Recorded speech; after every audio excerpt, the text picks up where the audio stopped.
नमस्कार, Bharat express UP देख रहे हैं आप। मैं हूं आपके साथ आकांक्षा त्रिपाठी। उत्तर प्रदेश में 2027 की विधानसभा चुनावों की तैयारियों को लेकर हलचल तेज होने लगी है और समाजवादी पार्टी के अध्यक्ष अखिलेश यादव पहले से ही रणनीतिक मोर्चे को संभालते हुए नजर आ रहे हैं और अब उनका फोकस जो है वो क्लियर दिखाई दे रहा है। इस बार उनका फोकस सद्भाव और समावेशी पर है। हालिया गतिविधि की अगर बात की जाए जो पार्टी की चल रही है वो अलग दिशा में संकेत देती हुई नजर आ रही है कि अब समाजवादी पार्टी बदल गई है और अब पहले की तरह पारंपरिक मुस्लिम यादव वोट बैंक पर निर्भर समाजवादी पार्टी बिल्कुल नहीं रहना चाहती है, बल्कि अब पार्टी जो है वो व्यापक सामाजिक आधार तैयार करने की कोशिश कर रही है। यही वजह है कि जो नई तस्वीर सामने आई है समाजवादी पार्टी की वो बिल्कुल अलग है।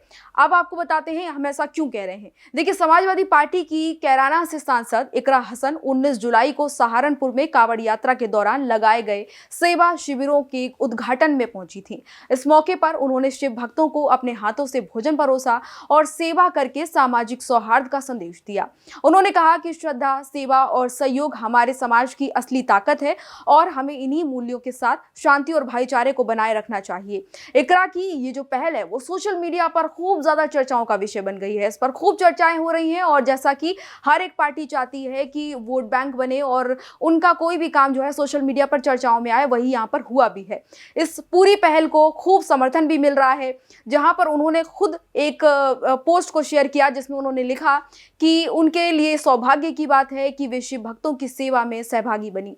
ये घटना साधारण नहीं थी, ये समाजवादी पार्टी की नई राजनीतिक और नई रणनीति का हिस्सा है जो कि साफ तौर पर एकदम अलग सा दिख रहा है। क्योंकि देखिए, जिसमें पार्टी जो समाज है, हिंदू समुदाय है, उसको ये दिखाना चाहती है कि पार्टी उनके साथ भी है, उनका भी ध्यान रखना चाहती है। वह सिर्फ किसी एक वर्ग की पार्टी नहीं बल्कि पूरे समुदाय की पार्टी है। सभी धर्मों के लोगों के लिए उनके मन में भावना है, सम्मान है। यही वजह है कहीं ना कहीं ये संदेश जो है इकरा हसन का जो काम सोशल मीडिया पर वायरल हो रहा है, जिस तरीके से उन्होंने शिव भक्तों को प्रसाद बांटा, उद्घाटन समारोह में पहुंची, वो यही संदेश दे रहा है।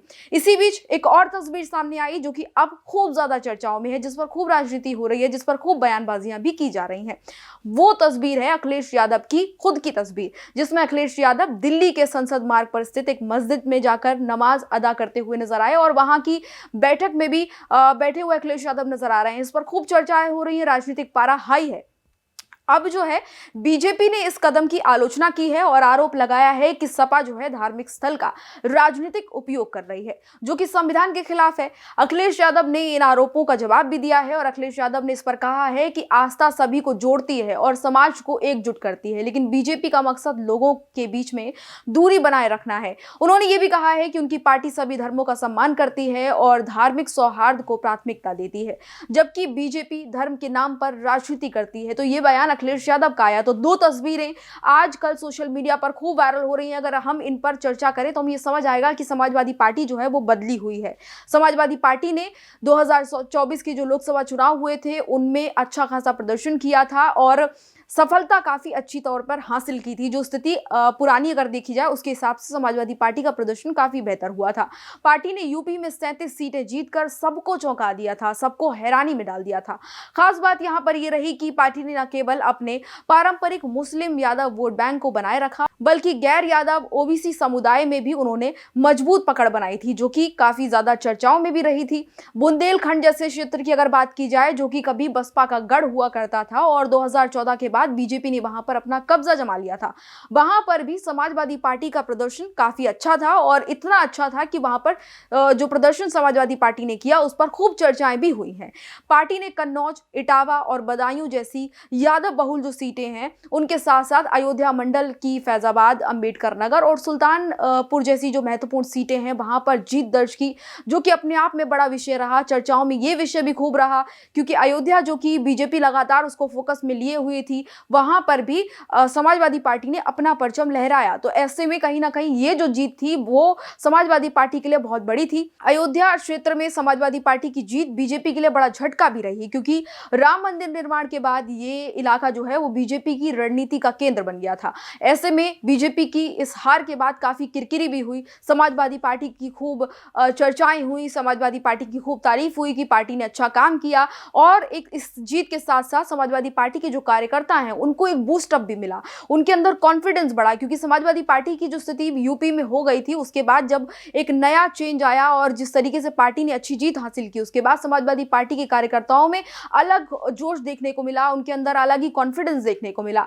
सपा की इस नई कामयाबी का श्रेय जो है उनके सोशल इंजीनियरिंग, यानी कि उनका जो सोशल इंजीनियरिंग करने का तरीका था उसको गया, मॉडल पीडीए को गया। मॉडल पीडीए क्या है वो आप अच्छी तरीके से जानते हैं। पिछड़ा, दलित और अल्पसंख्यक समुदाय को एकजुट रखने की जो रणनीति जो है अखिलेश यादव ने अपनाई थी, और जो पुराना उनका प्लान चलता रहा था, पैटर्न चलता रहा था, यादव मुस्लिम वोट बैंक यानी एम/बाई फैक्टर को जिस तरीके से उनके पिता मुलायम सिंह यादव साधते रहे थे, उसको हटकर अखिलेश यादव ने एक नई रणनीति लाई थी, जिसके बाद उस समय खूब चर्चा ये भी हुई थी कि क्या अखिलेश यादव की रणनीति जो है ये काम आएगी, क्या अखिलेश यादव जिस तरीके से एम/बाई फैक्टर को छोड़कर पीडीए के फॉर्मूले को अपनाते हुए दिख रहे हैं, क्या वो काम आएगा। लेकिन इस रणनीति का असर दिखा और समाजवादी पार्टी को अच्छी कहीं ना कहीं जीत मिली, और जिस तरीके से सीटें समाजवादी पार्टी को मिली वो काफी ज्यादा सराहनीय थी। समाजवादी पार्टी ने इस पर काम किया, रणनीति काफी सफल भी रही, जिसे सपा अब 2027 के विधानसभा चुनावों में भी दोहराती हुई दिखाई दे रही है। जिस तरीके से लगातार अखिलेश यादव काफी लंबे समय से पीडीए का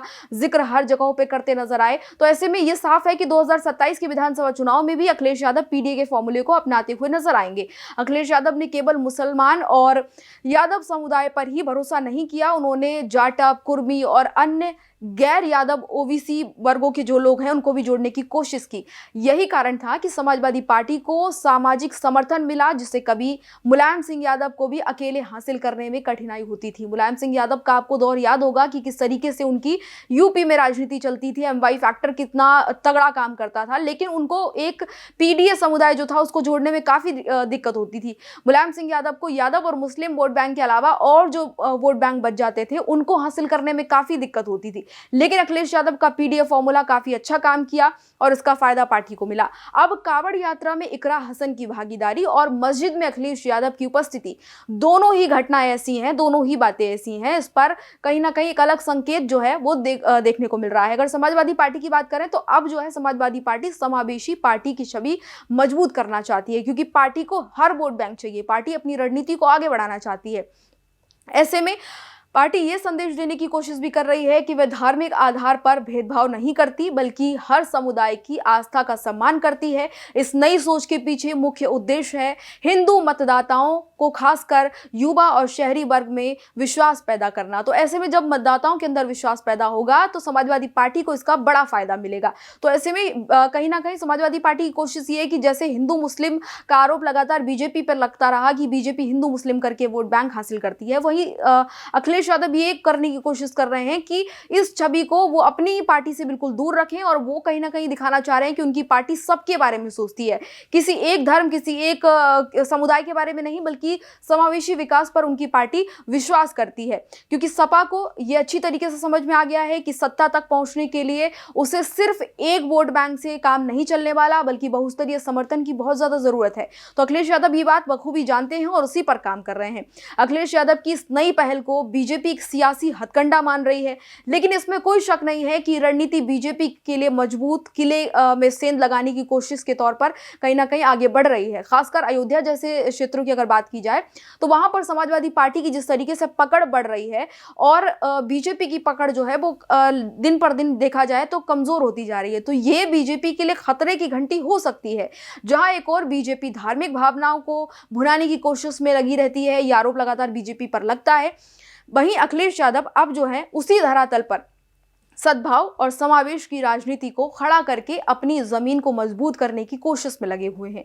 2027 के चुनाव पर अगर बात की जाए तो वो अब ज्यादा दूर नहीं है। यूपी की राजनीति कितनी महत्वपूर्ण है ये सभी जानते हैं, और ऐसे में 2027 के लिए तैयारियां तभी से शुरू हो गई थी जब इससे पहले के विधानसभा चुनाव हुए। तो ऐसे में 2022 से ही तैयारियां जो है यूपी के अगले चुनाव की शुरू हो गई थी, क्योंकि सबको पता है कि यूपी बड़ा राज्य है। ऐसे में नेता बहुत अच्छी तरीके से जानते हैं कि अगर उनको मजबूती के साथ इस बार सत्ता सत्ता में अपने आप को लाना है तो उसके लिए तैयारियां कर रही होंगी। तो अब समाजवादी पार्टी लगातार तैयारियां कर रही है और अब क्योंकि समय भी दूर नहीं है, 2026 के बाद 2027 का समय पास है, तो ऐसे में समाजवादी पार्टी और ज्यादा मजबूत तैयारियों में जुट गई है। ऐसे में समाजवादी पार्टी सबका साथ, सबका सम्मान और संविधान बचाओ जैसे नारों के सहारे मजबूत होकर मैदान में दिख रही है और सामाजिक एकता बनाने की दिशा में कदम बढ़ा रही है।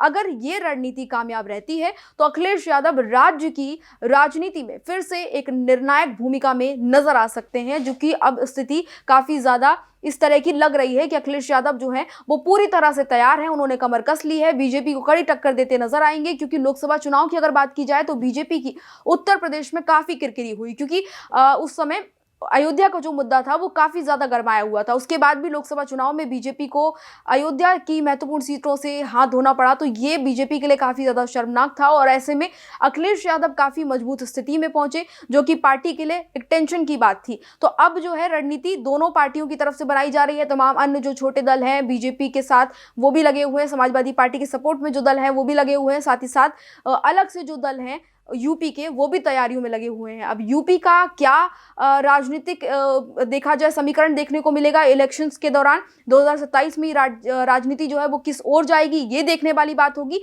फिलहाल जो है अखिलेश यादव की हमने दो चीजें आपको दिखाई, एक इकरा हसन की कि किस तरीके से इकरा हसन जो है वो कांवड़ यात्रा का जो शिविर है उसका उद्घाटन करने के लिए पहुंची, सेवा करती हुई कांवड़ियों की नजर आई। तो ऐसे में एक तस्वीर वो और दूसरी तस्वीर अखिलेश यादव की, दो तस्वीरें ये साफ तौर पर दिखा रही हैं कि अब जो है यूपी की राजनीति अखिलेश यादव बिल्कुल भी किसी एक समुदाय या किसी एक धर्म को लेकर नहीं चलना चाहते। वो चाहते हैं कि सबका उनको साथ मिले, सबका समर्थन मिले, इसके साथ ही पार्टी आगे बढ़ेगी। तो फिलहाल जो राजनीति है वो इसी पर निर्भर है। आगे देखने वाला ये होगा कि आखिर किस तरीके से अखिलेश यादव की रणनीति काम करती है। क्या पीडीए की तरह ही ये जो नया तरीका अखिलेश यादव अपना रहे हैं ये काम आएगा या नहीं, ये आगे आने वाले समय में साफ होगा। तो फिलहाल इस एक्सप्लेनर में, इस पूरी जानकारी में, विश्लेषण में इतना ही। इसी तरह की तमाम और जानकारियों के लिए देखते रहिए भारत एक्सप्रेस यूपी। नमस्कार।